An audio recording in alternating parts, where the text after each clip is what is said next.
नमस्कार, मैं हूं सिकता देव। देश के महानगर अगर भारत का आईना है तो उसके छोटे शहर और कस्बे उसकी नब्ज।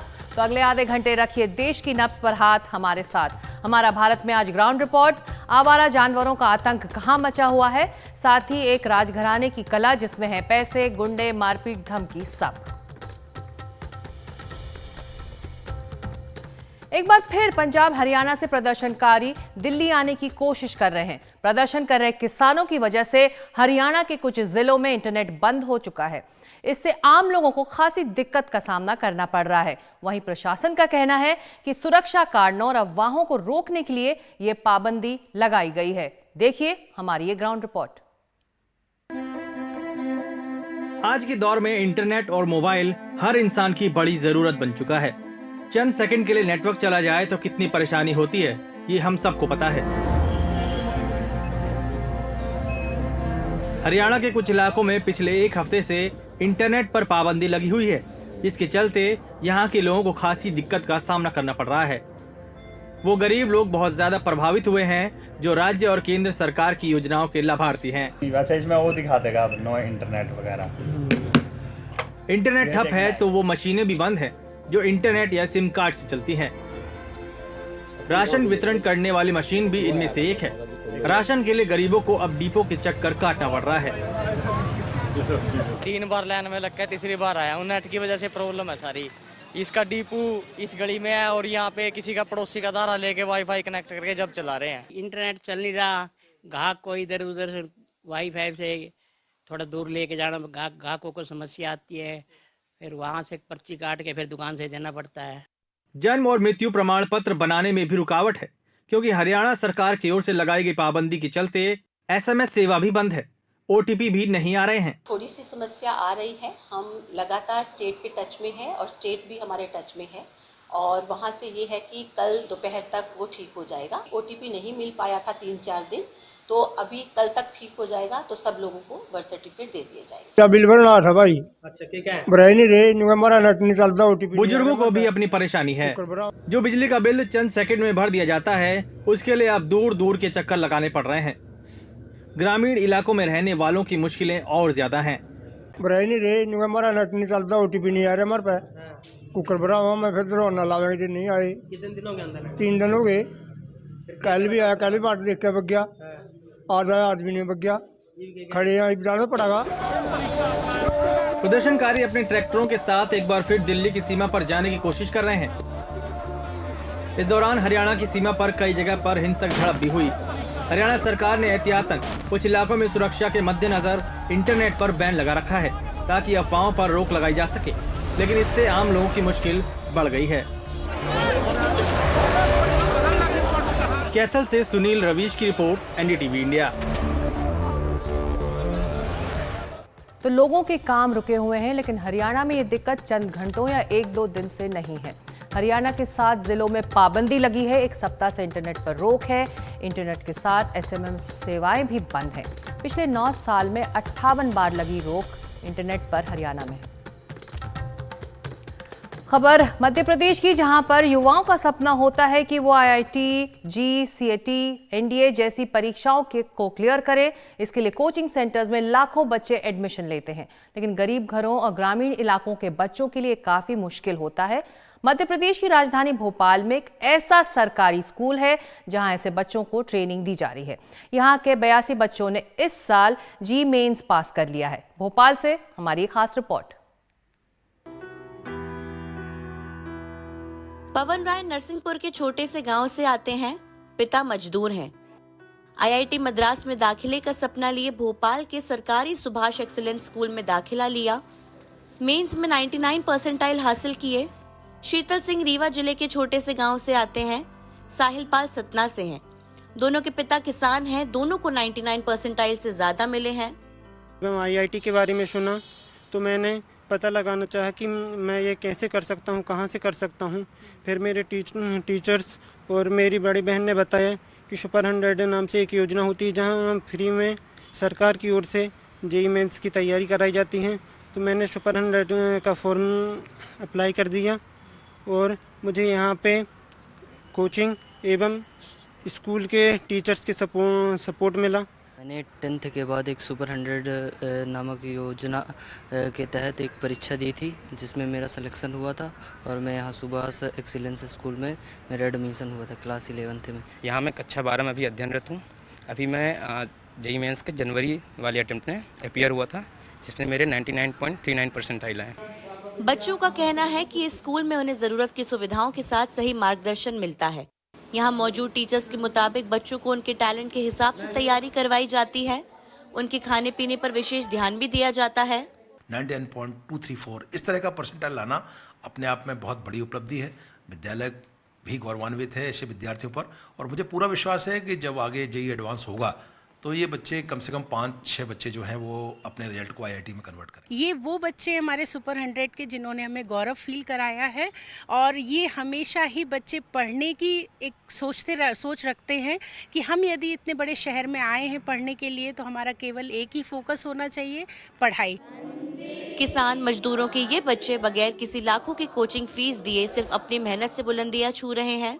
कुछ तो काफ़ी ऐसी परिस्थिति से आते हैं कि जिनका बिल्कुल टारगेट है कि हमको करना ही करना है, क्योंकि अगर हम नहीं कर पाएंगे तो हमारा कुछ भी नहीं हो पाएगा।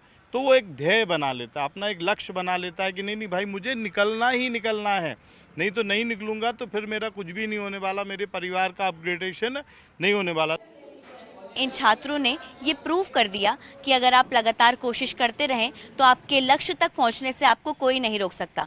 छोटे छोटे परिवारों से आने वाले ये बच्चे अपनी एक अलग पहचान बना रहे हैं। ये सुपर 100 छात्र मध्य प्रदेश के चमकते हुए सितारे हो सकते हैं। कोई एनडीए में है, कोई आईआईटी इंजीनियर बन निकला है तो कोई सीए।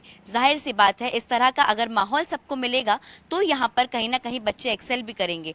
अगर हर सरकारी स्कूल में इस तरह की सुविधा मिलने लग जाए तो शायद मध्य प्रदेश और भी ज्यादा आगे बढ़ेगा और ये छात्र आने वाले सितारे होंगे। कैमरा पर्सन अभिषेक सिंह के साथ अमृतांशी जोशी, एनडीटीवी। मध्य प्रदेश में ऐसे 2 स्कूल हैं, एक भोपाल में तो दूसरा इंदौर में। स्कीम के तहत छात्रों को परीक्षाओं के लिए कोचिंग दी जाती है। सुपर 100 में जी के लिए 102, नीट के लिए 102 और क्लैट के लिए 100 सीटें निर्धारित की गई हैं। सुपर 100 के लिए सरकारी स्कूलों के 10वीं पास छात्र भी एडमिशन ले सकते हैं। जरूरत के हिसाब से मुफ्त कोचिंग की भी व्यवस्था होगी। आवारा जानवरों के आतंक की खबरें देश के अलग अलग हिस्सों से आती रहती हैं। ऐसी ही एक खबर आई मध्य प्रदेश के ग्वालियर से, जहां सांड के हमले से एक बुजुर्ग की मौत हो गई। मरने वाला यहां के एक बीजेपी नेता का भाई था। ये तस्वीरें देखकर किसी के भी रोंगटे खड़े हो जाएं। एक सांड ने एक बुजुर्ग को सींगों से उठाकर फेंक दिया। बाद में अस्पताल में इलाज के दौरान उनकी मौत हो गई। 63 साल के मुंशी सिंह यहाँ के एक बीजेपी नेता के भाई थे। धूप लेने के बाद में उन्हें ज्यादा थोड़ी धूप ऐसे लगी तो अपने घर को वापस तो आ रहे, इतने में पीछे से सांड आया और उसने जड़ मारी। जड़ मारने के बाद में वो ऊपर उछले और नीचे गिरे तो गहरे हो गए और रात्रि के 9-10 बजे के करीब अच्छी स्थिति में थे। ऐसा महसूस नहीं हो रहा था कि ये चले जाएंगे। ग्वालियर शहर के कई इलाकों में बड़ी संख्या में सांड घूमते रहते हैं। इनकी वजह से ट्रैफिक पर तो असर पड़ता ही है, साथ ही लोगों की जान पर भी खतरा बना रहता है। सरकारी अधिकारियों के पास इस आफत का कोई जवाब नहीं दिखता। कार्रवाई हम लोग तैयारी है, हम लोग उसकी जानकारी भी लेते हैं, कई बार रोकते भी हैं, रात में जाके रोकते हैं, लेकिन जो घटना हुई बहुत दुखद है। अब हम लोग ऐसा प्रयास करेंगे आगे से। सर आवारा सांड का उसका टेंडर लग चुका है, बस खुलने वाला है टेंडर। उसके बाद जब तक हम लोग चला रहे हैं, जहाँ से शिकायत बहुत आती है वहाँ हम लोग खुद ही अभी ऑपरेट कर रहे हैं। टेंडर खुल जाएगा तो उसके बाद प्रॉपर सिस्टम हो जाएगा। आवारा मवेशियों का आतंक अब जानलेवा होता जा रहा है। प्रशासन के सारे दावे और कदम इसे रोकने के लिए नाकाफी साबित हो रहे हैं। Bureau report, NDTV. और अब मध्य प्रदेश का पन्ना राजघराना, जहां का पारिवारिक विवाद एक बार फिर सुर्खियों में है। इस बार महारानी जितेश्वरी देवी ने अपनी ननंद पर गंभीर आरोप लगाए हैं। महारानी के कहना है कि उनकी ननंद ने उन्हें मारने के लिए गुंडे भेजे, जान से मारने की धमकियां दी गईं। टीवी सीरियल से सुनाई देने वाला यह मामला क्या है, आइए देखते हैं। अचानक लगभग 11:30 के आसपास मेरे जो दरवाजे हैं उनको बड़बड़ाने की आवाज आई, जैसे कोई बैंग कर रहा है। ये पन्ना राजघराने की महारानी जीतेश्वरी देवी हैं, जो थाने पहुंची अपनी ही ननद राजकुमारी कृष्णा देवी के खिलाफ शिकायत लेकर महारानी ने आरोप गंभीर लगाए हैं। अचानक लगभग 11:30 के आसपास मेरे जो दरवाजे हैं उनको बड़बड़ाने की आवाज़ आई, जैसे कोई बैंग कर रहा है बहुत ज़ोर ज़ोर से, और आवाज़ें दे रहे थे कि बाहर आओ बाहर आओ। तो मैंने जाके पूछा कि भाई कौन है, तो वो कहने लगे कि हम अगर आप कृष्णा कुमारी से पंगा लेंगे तो हम आपको छोड़ेंगे नहीं, जान से मार डालेंगे। तो उनने कहा कि हम तो यहाँ से चले जाएंगे पर आप भी खाली करके चले जाइए यहाँ से, नहीं तो अच्छा नहीं होगा। महारानी का कहना है कि राजकुमारी कृष्णा देवी ने आधी रात को गुंडे भेजकर उनके कमरे का दरवाजा तोड़ने की कोशिश की, जान से मारने की धमकी दी गई। वहीं दूसरा पक्ष सारे आरोपों को गलत बता रहा है। पुलिस पूरे मामले की जांच कर रही है। जीतेश्वरी देवी जी द्वारा एक आवेदन प्रस्तुत किया है थाने पर, जिस पर उन्होंने आरोप लगाए हैं कि उनके द्वारा किसी को मतलब उनको उनकी जान का खतरा है। आवेदन प्राप्त कर लिया गया, आवेदन पर जांच कर रहे हैं। पन्ना राजघराने का विवादों से पुराना नाता रहा है। पहले भी कई बार राजघराने का विवाद पुलिस तक पहुंच चुका है। इससे पहले जन्माष्टमी की पूजा के दौरान जुगल किशोर मंदिर में राजघराने की लड़ाई चर्चा में रही थी। Bureau report, NDTV India.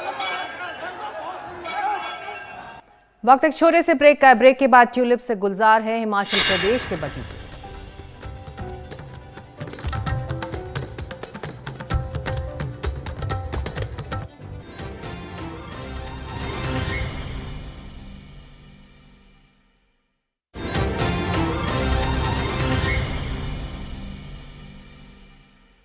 आप देख रहे हैं हमारा भारत। अब खबर हिमाचल प्रदेश की, जहां के बगीचे ट्यूलिप के फूलों से गुलजार हैं। पैदावार इतनी है कि देश के दूसरे इलाकों में फूलों की सप्लाई यहीं से हो रही है। अयोध्या मंदिर के प्राण प्रतिष्ठा आयोजन की सजावट के लिए हिमाचल से ही फूल भेजे गए थे। कितनी खूबसूरत ये तस्वीर है, लेकिन आपको बता दें ये जन्नत कश्मीर नहीं है। यह है हिमाचल प्रदेश का पालमपुर, जहां CSIR ने देश का दूसरा ट्यूलिप गार्डन तैयार किया है।